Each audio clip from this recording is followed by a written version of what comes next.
नमस्कार, मैं अमित त्रिवेदी ज्योतिषाचार्य। कर्क राशि वालों, यह वीडियो आपके लिए है। मैं एक नई श्रेणी का प्रारंभ कर रहा हूं। यह वीडियो पुरुष और स्त्री दोनों के लिए है, किसी भी उम्र के व्यक्ति के लिए है। मैरिज होना आपके बाकी है, मैरिज हो गए है, मैरिज होने के बाद 10, 20, 30 साल भी बीत चुके हैं, फिर भी यह वीडियो आपके लिए अत्यंत उपयोगी है। आपके जीवन साथी के संग आपकी कैसे निभेगी, किस प्रकार से आपको व्यवहार करना होगा, क्या सात्विक उपाय करना होगा, आपकी मैरिज लाइफ में कौन-कौन से पड़कार आएँगे, इस पड़कार को निरस्त करने के उपाय क्या होंगे, आपके ससुराल के साथ आपकी कैसी निभेगी और दोनों मिलकर कितना धन अर्जित कर सकोगे। इन सभी विषयों के ऊपर मैं इस वीडियो में बात कर रहा हूँ। मान लो आपके मैरिज को 20-30 साल हो चुके हैं, लेकिन फिर भी इस वीडियो को सुनना आपके लिए अत्यंत आवश्यक है, क्योंकि आज के दिन में मैरिज लाइफ एक बहुत बड़ा पड़कार है। अगर मैरिज लाइफ आपकी स्वस्थ रही तो मान लो जीवन का बहुत बड़ा सुख आपको प्राप्त हो गया। यह वीडियो आप पूरा देखिए और आपको मैं अनुरोध करूंगा, कृपया इस चैनल को आपने अभी तक सब्सक्राइब नहीं किया है तो कृपया सब्सक्राइब कर लीजिए।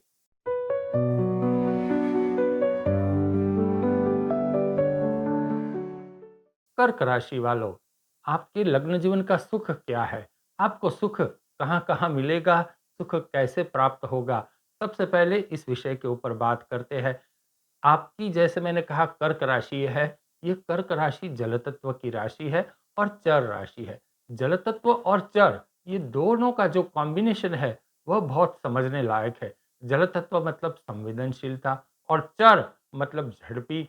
आप किसी एक संवेदनशीलता के ऊपर टिके नहीं रह सकते। आप बहुत स्पीड से, आपके मन के अंदर सेंटिमेंट के जो प्रवाह है वो बहुत अधिक बहते हैं। एक प्रकार से यदि मैं कहूँ कि आप बहुत लागणीवश हो, आपके दिल के अंदर प्रेम का सागर उमड़ रहा है, किंतु इस प्रेम के सागर को पहचानना वह बहुत बड़ा पड़कार हो सकता है आपके जीवन साथी के लिए। मैं तो ये भी कहूँगा कि आप किसी से प्रेम करते हो तो वह जाहिर भी करो, उसको प्रदर्शित भी करो। कर्क राशि वालों, आपको प्रेम को प्रदर्शित करने में आप जो है थोड़ा चूक जाते हो। आप बहुत निष्पक्ष हो, लेकिन फिर भी आपको यह बात अपनानी होगी।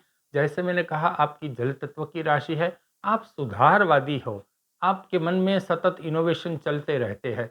कोई भी बात को आप सुधार करने के लिए बिल्कुल तत्पर रहते हो। जो कार्य कल हुआ था उसको आज कैसे अच्छी तरह से कर सके, उसमें नयापन कैसे ला सके, इस प्रकार के विचार आपके होते हैं। किंतु आपका जो जीवन साथी होगा, वह जीवन साथी का ढांचा एक ही रहेगा। मतलब उन्होंने जो तय कर लिया, इस प्रकार से वो जीवन जिएंगे। आपके जैसे वो सुधारवादी नहीं रह सकते। तो यहाँ आप दोनों के बीच में थोड़ा मतभेद रहेगा। उनको गॉसिप में अधिक इंटरेस्ट हो सकता है, इस प्रकार की संभावना भी हो सकती है। वह मतलब आपका जो जीवन साथी है। अब एक बात स्पष्ट कर दूं, मैं जब जीवन साथी कहता हूं तो पुरुष के लिए स्त्री और स्त्री के लिए पुरुष, ये दोनों आप समझ लेना, क्योंकि ये वीडियो पुरुष और स्त्री दोनों के लिए है, पति और पत्नी दोनों के लिए है। आपके जीवन साथी को पुरानी बातों को याद करने में बहुत इंटरेस्ट आएगा और वो पुरानी बातें सतत दोहराते रहेंगे। सादगी वाला जीवन साथी होगा, आपको बहुत खर्च नहीं करवाएगा, किंतु उनके मन में अलग अलग प्रकार की इच्छाएं रहती होगी और उनकी इच्छा है और आपकी इच्छा है, दोनों मैच नहीं करेगी। मान लो कुछ बाहर जाने की इच्छा हो गई तो बाहर जाने की इच्छा तो दोनों की हो गई, लेकिन बाहर जाने के समय मान लो कोई खाने का विषय हो गया तो उस संदर्भ में आप दोनों की रुचि अलग अलग हो सकती है। तो यहाँ भी थोड़ा मतभेद हो सकता है।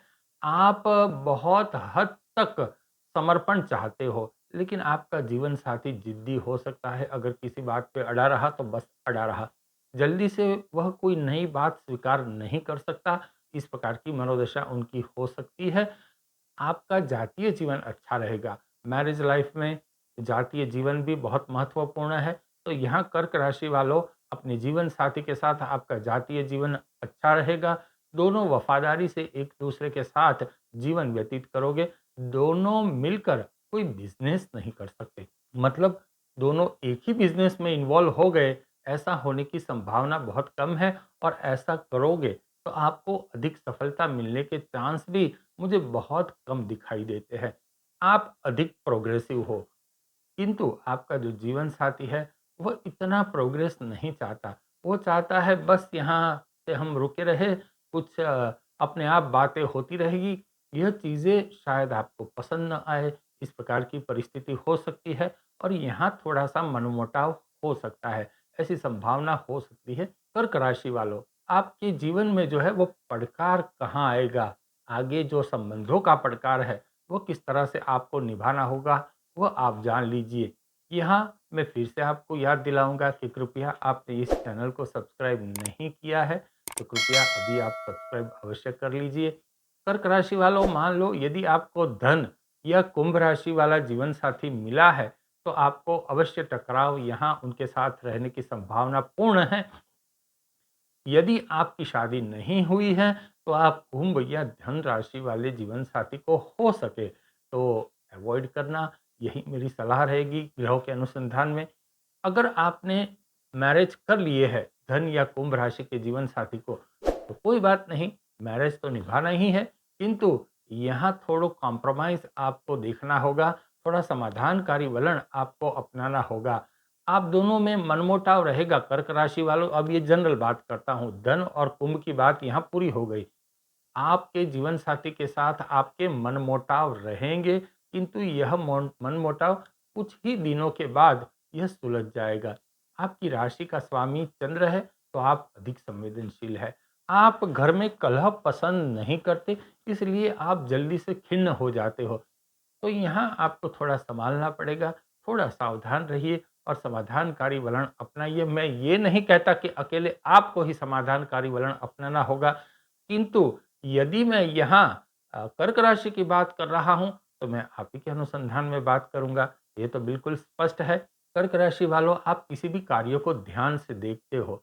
मान लो आप किचन में गए, किचन में कुछ खाना बन रहा है या कुछ नई चीज़ें बनानी है, तो एक के बाद दूसरे दिन आप यही चीज़ों को बहुत अच्छी तरह से बनाएँगे। ऑफ़िस में कार्य करते हो तो वही काम आप बहुत अच्छी तरह से करेंगे। तो आप चीज़ों को बारीकी से देखते हो। अब जब आप बारीकी से देखते हो तो आपको दूसरों के अंदर कई क्षति भी दिखाई देती है और वह क्षति होती भी है। तो आप इसके प्रति थोड़े अधिक संवेदनशील हो जाते हो। अब आपका जो जीवन साथी है, उसको आपके प्रति फ़रियाद ये अधिक रहेगी। मान लो कुछ बोलेगा नहीं, लेकिन जैसे मैंने कहा कि एक प्रकार के आप सुधारवादी हो, वो स्थिरता वाले हैं, तो यहाँ उनको आपके प्रति फ़रियाद अधिक रहेगी और जीवन साथी को आपके घरवालों के प्रति भी फ़रियाद अधिक रहेगी।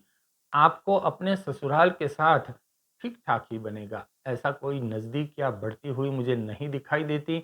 मैरिज के 2-3 साल तो ठीक ही बीतेंगे, उसके बाद आपके ससुराल के साथ आपकी अनबन होगी और ये अनबन कोई बहुत बड़े झगड़े में परिवर्तित होती मुझे नहीं दिखाई देती, किंतु हाँ, ऐसे मीठे संबंध रहने की संभावना बहुत कम है। कर्क राशि वालों, यदि आपके जन्म के ग्रह विपरीत है, आपकी जन्म कुंडली में मान लो विपरीत ग्रह है कुछ, तो आपके डिवोर्स होने की संभावना भी बढ़ जाती है, तो आपको यहाँ सावधान रहना होगा। जैसे मैंने कहा कि आपके जीवन साथी को हमेशा कोई न कोई फरियाद रह सकती है और वह अधिक आनंदित नहीं रहेगा। जैसे हम वैसे आम तौर पे देखते हैं कि इंसान जैसे ठहाके लगा के हँसता है, वैसे वो ठहाके लगाकर हँसना उनके लिए बहुत अधिक ऐसी कोई मात्रा आपको नहीं दिखाई देती। चेहरे के ऊपर अति प्रफुल्लित भाव आपको देखने कम मिलेंगे और इसी के अनुसंधान में आप सोचोगे कि उसको कोई समस्या है। हालाँकि उनको कोई समस्या नहीं होती, उनकी प्रकृति ही ऐसी होती है, गंभीर प्रकृति के वो लोग होते हैं। तो यहाँ आपको थोड़ा सावधान रहना होगा, कर्क राशि वालों। अब बात करते हैं आप दोनों मिलकर कितना धन अर्जित कर सकते हो। पैसा बहुत महत्वपूर्ण होता है मैरिज लाइफ में। हालाँकि किसी भी जीवन में, किसी भी पड़ाव पर धन तो बहुत आवश्यक होता है। तो कर्क राशि वालों, आप जान लो दोनों मिलकर कितना धन अर्जित करोगे। किंतु यहाँ फिर से याद दिलाऊँगा कि कृपया इस चैनल को आप सब्सक्राइब अवश्य कर लीजिए। मैं जानता हूँ आपको यह बात सुननी है कि धन का मामला कैसा रहेगा आपके साथ। अब दोनों मिलकर एक साथ, जैसे मैंने कहा कि काम करके कोई पैसा बना लिया, तो ऐसा नहीं हो सकता। आपको अलग-अलग कार्य ही करना होगा। हालाँकि आपकी आर्थिक परिस्थिति अच्छी रहेगी, मुझे कोई आर्थिक वातावरण तंग नहीं दिखाई देता और यहाँ आपके लिए परिस्थिति अच्छी है। आपको स्वयं आर्थिक परिस्थिति सँभालनी होगी।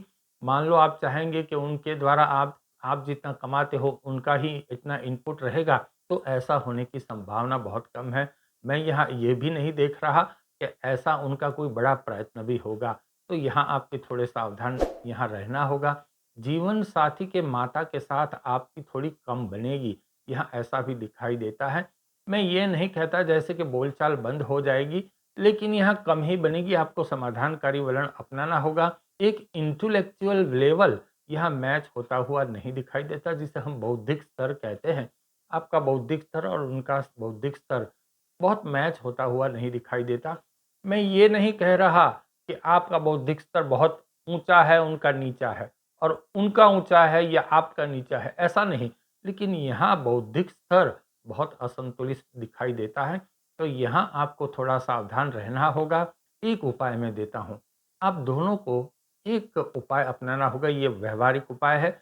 वर्ष में 15 दिन, हो सके तो इतने दिनों आप दोनों अलग-अलग हो जाना और इस प्रकार से अलग रहना, वो उनके घर चले जाए, आप अपने घर चले जाए, इस प्रकार से आप रह सकते हो वर्ष में 15 दिन।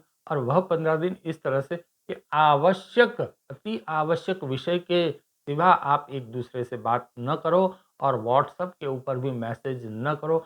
बिल्कुल 15 दिन आप अलिप्त रहो, यह आपके लिए बहुत अच्छा पुरवार होगा। यह एक बड़ा व्यावहारिक उपाय है और आपके ग्रहों के अनुसंधान में, राशि चक्र के अनुसंधान में मैंने ये कहा है।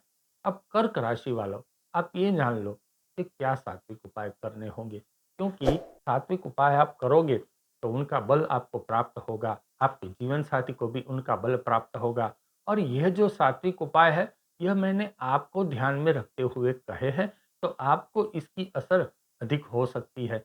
आप भूदेवी की पूजा कीजिए, यानी कि धरती माता की पूजा भी कीजिए और सफ़ेद चंदन से जमीन के ऊपर स्वस्तिक आप कीजिए। ये जो सफ़ेद चंदन से स्वस्तिक करोगे, उनसे आपकी मानसिक शांति और आपकी जो संवेदनशीलता है, वह बनी रहेगी। आपके जीवन साथी की प्रफुल्लितता भी बनी रहेगी।